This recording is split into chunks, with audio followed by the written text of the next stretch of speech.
Hello दोस्तों, welcome to my YouTube channel. और आज हम ट्रायंगल चैप्टर से एक और थ्योरम लेके आए हैं, थ्योरम 6.3, जो कि angle angle angle similarity criteria पर बेस्ड है। ठीक है, तो इसका स्टेटमेंट क्या है? स्टेटमेंट देखो कि इफ इन दो ट्रायंगल्स में corresponding angles are equal, then corresponding sides are in the same ratio or proportion and hence the two triangles are similar। ठीक है, यहाँ पे ये A B C and D E F में कि अगर ए बी सी और डी ई एफ के ए एंगल डी के इक्वल है, बी एंगल ई के इक्वल है और सी एंगल एफ के इक्वल है, तो फिर इनकी साइड भी आपस में प्रोपोर्शन में होंगी और ये दोनों ट्रायंगल आपस में सिमिलर होंगे। हमें ये निकालना है। ठीक है, तो चलो शुरू करते हैं इसका प्रूफ। तो हम क्या करते हैं कि इस ट्रायंगल में यहाँ पे दो पॉइंट ले लेते हैं।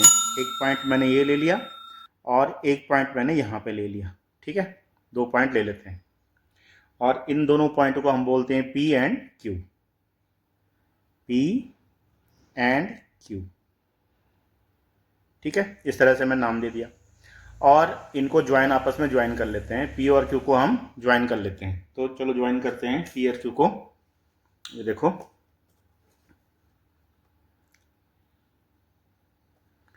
तो ये P और Q को मैं ज्वाइन कर देता हूं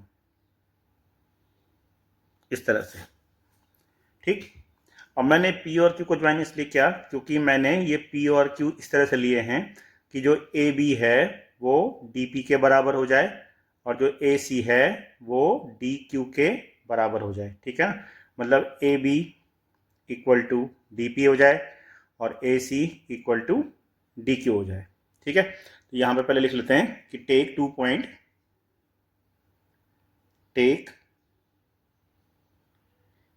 point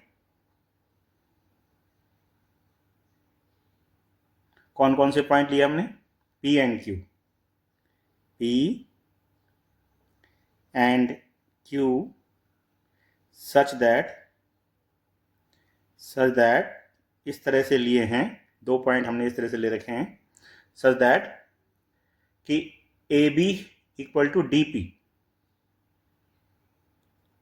AB equal to DP and AC equal to DQ और AC इक्वल टू DQ। और यहाँ पे हमें ऑलरेडी ये दिया हुआ है कि इनके एंगल आपस में इक्वल है, मतलब A इक्वल टू D है, B इक्वल टू E है और C इक्वल टू F है। तो यहाँ पे मैं इसको ड्रॉ कर लेता हूँ कि A इक्वल टू D है, B इक्वल टू E है और C इक्वल टू F है। ये हमें दे रखा है, मतलब हमें एंगल क्राइटेरिया दिया हुआ है। साथ तीनों एंगल क्या है? आपस में इक्वल है। A equal to D, B equal to E और C इक्वल टू F हमें गिवन है। ये हमें पहले से ही गिवन है। ये हमें मतलब थ्योरम के स्टेटमेंट में ही गिवन है और उस स्टेटमेंट में भी यही कह रहा है कि if in two triangles corresponding angles are equal, then corresponding side are in the same ratio and hence the two triangles are equal। मतलब अगर दो ट्रायंगल्स के एंगल आपस में समान हो तब उनकी जो करस्पॉन्डिंग साइड है, मतलब जैसे ये साइड का करस्पॉन्डिंग वाली साइड ये वाली हो गई, इस वाली करस्पॉन्डिंग की साइड ये वाली हो गई और इस वाली की साइड ये वाली हो गई, तो ये क्या है? आपस में जो होंगे प्रोपोर्शन में होंगी और प्रोपोर्शन में होंगी, इसलिए दोनों ट्रायंगल आपस में सिमिलर होंगे। हमें ये निकालना है। तो हमें यहाँ ऑलरेडी गिवन है कि A इक्वल टू D है, A equal to D, angle A equal to angle D। फिर है angle B equals to angle E और angle C equal to angle F। ये हमें ऑलरेडी गिवन है, समझ रहे हो ना? Angle A equal to angle D, यहाँ पे एंगल बना लेते हैं, angle A equal to angle D, angle B equal to angle E और angle C equal to angle F। ये हमें ऑलरेडी गिवन है। अब देखो यहाँ A B equal to D P और A C equal to D Q हमने यहाँ पे लेट किया है, पी और क्यू हमने लेट किए हुए हैं। अच्छा, तो अब हम ट्रायंगल ले रहे हैं, पहले ए बी सी और डी पी क्यू। तो हम बोलेंगे in triangle A B C and triangle D P Q. अब हम केवल इन दो ट्रायंगलों की बात करेंगे। तो हमें अभी फिलहाल ये लास्ट वाला इधर वाला पोर्शन छोड़ देना है, हमें केवल इस पर कॉन्सेंट्रेट करना है। देखो यहाँ पे A B equal to D P दिया हुआ है, A B equal to D P, ये अभी हमने माना है, ऊपर देखो कंस्ट्रक्शन से बनाया है। और एंगल ए एंगल डी के बराबर है और ए सी डी क्यू के बराबर है। ठीक है, तो ए बी, देखो ये वाली साइड ए बी इस डी पी के बराबर है, ये वाला एंगल इस एंगल के बराबर है, और ये ए सी साइड इस डी क्यू साइड के बराबर है।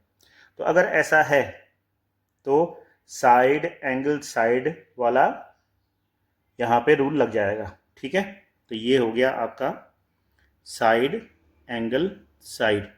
और इस साइड एंगल साइड रूल के हिसाब से हम ये बोल सकते हैं कि ट्रायंगल जो ए बी सी होगा वो कॉन्ग्रेंट होगा किसके, ट्रायंगल डी पी क्यू के, होगा ना कॉन्ग्रेंट। क्यों, कॉन्ग्रेंसी का यही तो रूल होता है, साइड एंगल साइड रूल कॉन्ग्रेंसी का भी रूल होता है। तो ए बी डी पी के इक्वल है, ए सी डी क्यू के इक्वल है, और ए एंगल डी के इक्वल है। तो हम इस तरह से बोल सकते हैं कि ए बी सी वो कॉन्ग्रेंट होगा डी पी क्यू के। अब कॉन्ग्रेंट में जब दो ट्रायंगल आपस में कॉन्ग्रेंट होते हैं तो उनका सीपीसीटी रूल फिर लग जाता है इसमें।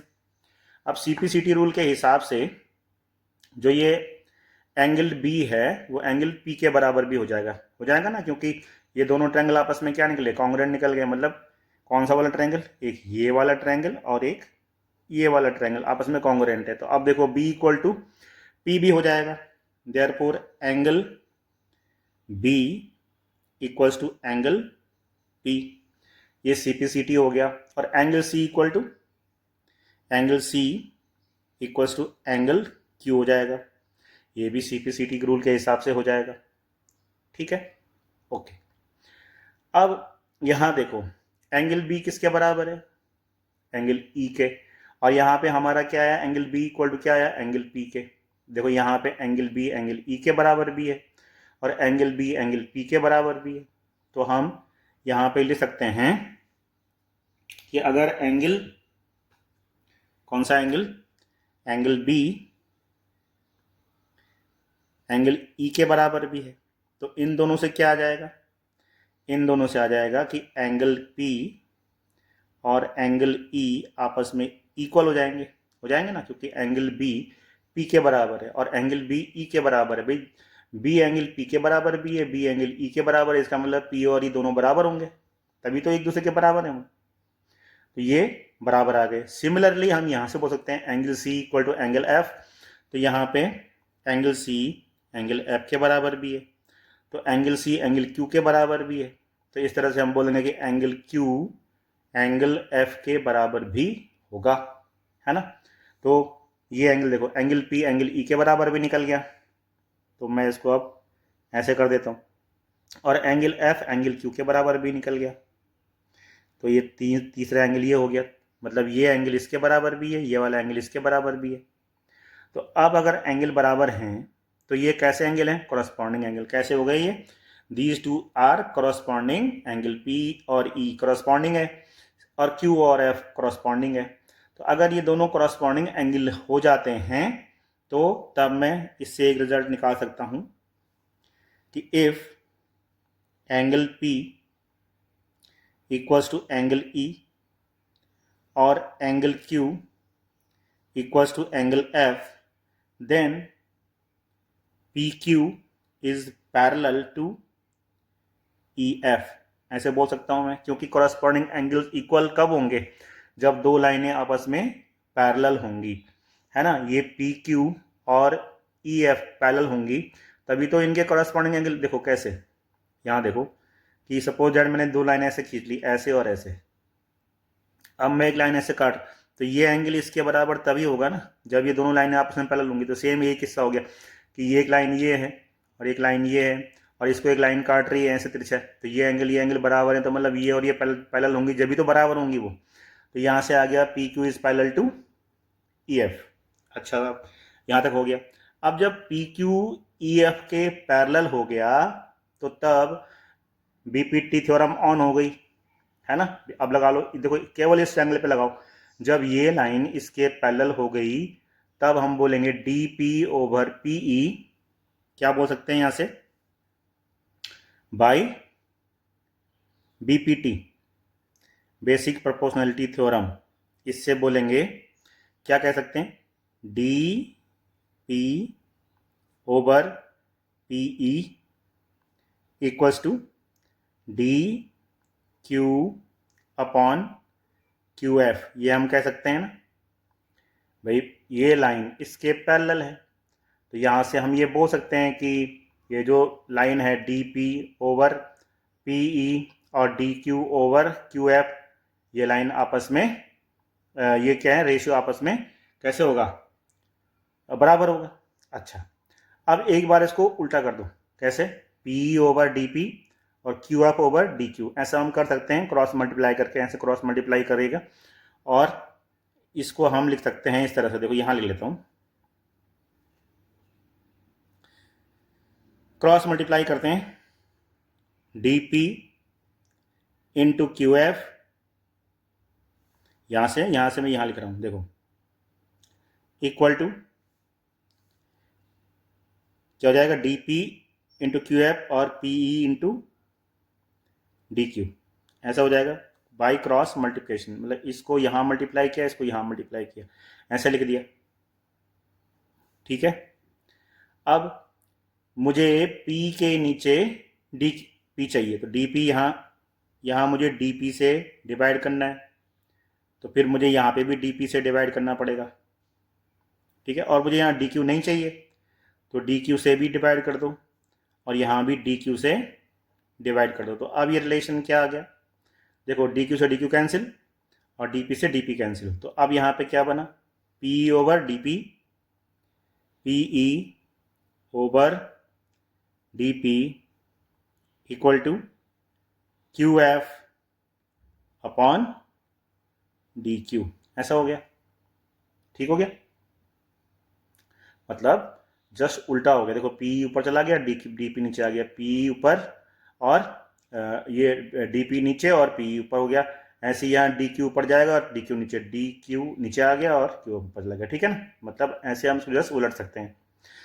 अब हमें इस साइड को, जो ये डी ई साइड है, कौन सा, देखो ये डी ई साइड कौन सी होगी, डी ई, और एक मिनट है, यहाँ डी ई नहीं, क्या था यहाँ लिखा हुआ, पी ई है, ये पी ई नॉट डी, हाँ this is P E, okay, this is P. So P upon D P और क्यू एफ यहाँ है ना, P upon D P and Q upon ये। तो अब हमें इस जो ये डी पी साइड है, देखो कौन सी वाली, ये डी पी और ये है क्यू एफ हो गया इस साइड को, है ना, ये क्यू एफ, ऐसी ये साइड हो गई कौन सी, अच्छा ठीक है, हाँ, P E over D P और Q F over D F. अब हमें इस पी साइड को जो होगा वो हमें पूरी साइड बनानी है, हमें बनानी है डी ई बनानी है पूरी। तो हम क्या करेंगे, इस वाले में दोनों साइड +1 कर देंगे। ठीक है, तो एडिंग 1 बोथ द साइड, क्या लिखेंगे हम, एडिंग 1 बोथ साइड, तो दोनों साइड एक जोड़ने पर, तो यहां हो जाएगा P E upon D P +1 और Q F upon D Q +1। ठीक हो गया, +1 हमने दोनों साइड कर दिया। अब +1 करके हमारे पास रिजल्ट क्या आएगा, यहाँ पे आ गया D P plus P E upon D P, और यह हो जाएगा D Q plus Q F upon D Q. ये हमारे पास रिजल्ट आ जाएगा। डी पी और पी को जोड़ो, डी पी और पी ई क्या बन जाएगा, डी ई क्या बनेगा, ये बन जाएगा D E upon D P, और डी क्यू और क्यू एफ को जोड़ो तो बन जाएगा हमारे पास D F upon D Q. और एक बार हम फिर से उसको उलट सकते हैं, जैसे कि हमने यहाँ पे क्रॉस मल्टीप्लाई करके उल्टा था, इसको भी हम क्रॉस मल्टीप्लाई करके उलट सकते हैं, तो यहीं पे उल्टा दो। मतलब हम डायरेक्ट भी लिख सकते हैं इसको, कैसे, D P over D E equal to D Q upon D F, ऐसा कर सकते हैं। अब डीपी किसके बराबर है, डीपी है ए बी के बराबर, तो डीपी की जगह में हम ए बी पुटअप कर दें, तो यहां पे हम लिख सकते हैं A B upon D E equals to, और डी क्यू किसके बराबर है, ए सी के, तो यहां लिख देंगे हम ए सी अपॉन डी एफ। इसको हम इक्वेशन नंबर 1 ले लेते हैं, ठीक है ना, A B over D A C over D F हमने ये निकाल दिया। सिमिलरली हम इस ए बी ओवर डी को, इस ए ओवर डी को इस साइड के बराबर भी निकाल सकते थे। जैसे देखो हमने अभी ratio A B over D, देखो यहां देखो ए बी डी ई ए सी, ये ए सी और डी एफ ये निकाल दिया। सिमिलरली हम इसको ऐसे भी निकाल सकते थे ना, A B over D E equal to B C over B C over E F, ऐसे भी तो होता था ये।